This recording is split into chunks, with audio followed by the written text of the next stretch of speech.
going to pick some of the eggplant and dry cook.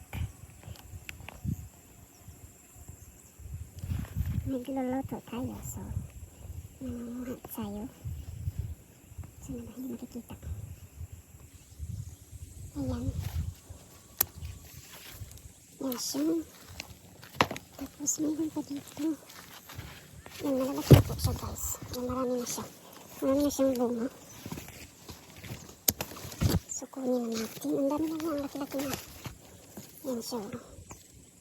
Ang laki na. Yan siya, may laki dito. Yan. Yan, ano to yung mahaba na talong. Tapos mayroon din ano doon yung pang-stick na talong. Mayroon din tanim yung ganon ko. Ito yung tanim yung ganon ko. Nangunguha lang po ako. Ayan siya. Kunti lang naman kunin natin kasi hindi natin ititinda ngayon. Nagluluto ako for lunch. Kasi ito lang siyang luluto tayo. Siguro ano, Japanese recipe na tayo ngayon. Ayan siya. Ayan.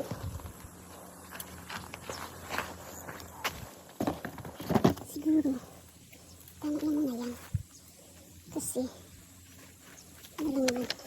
Kasi pag madami kang kinuha, ano lang siya, ang tawag dito, nangungunot. Parang nawala yung freshness niya pag madami ka nang kinuha. Lalo na pag hindi nalagay sa fresh sa ref. Kasi nga, nalalaglag na yung iba guys. Ayan. Nagkakaganito yung talong namin oh. Kasi siguro, hindi siya na anuhan. Kasi didiligan daw ng tubig to eh. Ayan yung sa ano niya, sa dulo. Ayan oh. Ano siya, na-agnas. Ang tawag dito. Ayan, nagkakaganyan yung talong namin. Ayan siya guys, may ano siya dito oh. Mayroon din kami yung pang-stick to eh. Yung ano siya, mataba na pabilog na talong. Ayan siya oh. Tapos malalaki na din sila. Ayan o. Yan. Ayan siya o. Malalaki na din sila. Kaya lang. Ano siya eh. Pero parang ano hindi siya masarap. Iwan ko. Mas gusto ko yung haba eh. Ayan sila o. Ayan. Ayan. Malalaki na din sila. Kaya tinitinda din namin ito pag ano. Malalaglag na yung iba. Ayan o. Malalaglag na. Ayan o. Tinitinda namin ito. Kasi may voluntaryo na tindahan ng gulay dito. Tinitinda namin.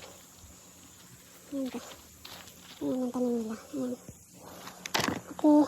Magluluto na tayo guys. Mamaya ulit.